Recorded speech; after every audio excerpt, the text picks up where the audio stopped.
Robot, ये बहुत बड़ी गलतफहमी है कि रोबोट ऑपरेशन करता है अपने आप, तो इसलिए ये बहुत सेफ है। ये एक है इंस्ट्रूमेंट या टूल सर्जन के हाथ में, तो सर्जन कंप्लीटली इसको कंट्रोल करता है। अगर सर्जन अपने हाथ नहीं मूव करें तो रोबोट अपने आप कुछ नहीं करता है। रोबोटिक सिस्टम से बहुत सारी स्पेशलिटीज़ कवर होती हैं। अब हेड एंड नेक है, चेस्ट में है, lungs, oesophagus, heart surgery, abdomen में यूरोलॉजी, गायनेकोलॉजी, जनरल सर्जरी। तो ये सारे ऑपरेशंस आजकल अभी रोबोट से किए जा सकते हैं। सबसे बड़ा डिफरेंस है कि हम लोग ये जो कॉम्प्लेक्स ऑपरेशंस होते हैं, जो शरीर के अंदर होती हैं चीज़ें, तो एक कैमरे की वजह से हम लोग वो 3D विज़न दिखता है, और जो रोबोटिक आर्म्स हैं उसमें इंस्ट्रूमेंट लगे रहते हैं, वो बिल्कुल एक्सटेंशन ऑफ सर्जन्स आर्म्स होता है। तो इससे हम लोग ना जो भी ऑपरेशंस होते हैं कर सकते हैं। Cancer operations, heart surgery, bypass surgery, valve surgery.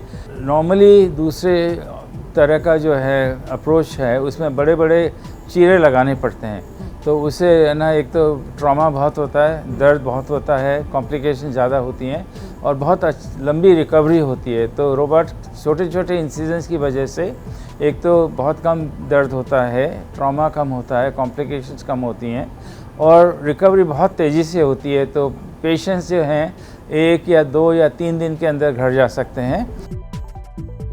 सबसे जो हम लोग महंगाई की बात करते हैं, तो हम लोगों का ये गोल था कि जितने लोगों की हम लोग कॉस्ट इफ़ेक्टिव सिस्टम से मदद कर सकें, तो उसमें बेसिकली अभी कम से कम अगर आप देखें जो कन्वेंशनल ऑपरेशन है और रोबोटिक ऑपरेशन में जो प्राइस डिफरेंस होगा वो 40,000 से 60,000 रुपये पर प्रोसीजर हो सकता है। सर्जन जो है रोबोटिक सिस्टम ऑपरेट करता है, उसके लिए वो सर्जन की ज़रूर होनी चाहिए क्वालिफ़िकेशन कि वो पूरी जो सर्जिकल ट्रेनिंग है वो ख़त्म कर रखी है, ताकि उनको सब मालूम है ये ऑपरेशंस कैसे किए जाएं। तो नॉर्मली हम लोग हाथ से ऑपरेशन करते हैं खोल करके। अब यही ऑपरेशन सेम ऑपरेशन होता है, वो रोबोट से हम लोग यूज़ करके सेम ऑपरेशन करते हैं। तो उसके लिए एजुकेशन ट्रेनिंग बहुत ज़रूरी है। और अभी भी हिंदुस्तान में करीब 10 से 12,000 प्रोसीजर्स होते हैं, वो हर साल होते हैं। हालांकि ये दुनिया के हिसाब से बहुत कम है, लेस देन 1%, पर ये अभी भी हो रहे हैं। उसका सबसे कारण था कि ये जो सिस्टम जो बहुत पहले के जो महंगे थे, तो पेशेंट्स अफोर्ड नहीं कर सकते थे। दुनिया में अगर देखें तो करीब 6,600 सिस्टम हैं। हिंदुस्तान में बहुत कम है, पॉपुलेशन के हिसाब से हम लोगों की करीब 140 करोड़ की जो पॉपुलेशन है, सिर्फ 140 सिस्टम हैं। हमारे अस्पताल यहाँ पे हैं 70,000 हॉस्पिटल्स हैं हिंदुस्तान में।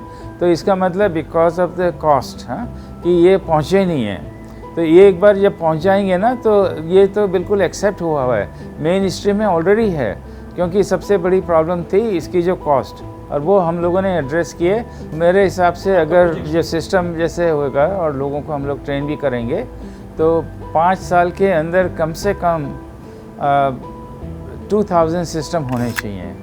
2000 सिस्टम, तो उसकी वजह से ना बहुत लोगों को मदद मिलेगी और ये बढ़ता ही जाएगा हर साल उसके बाद।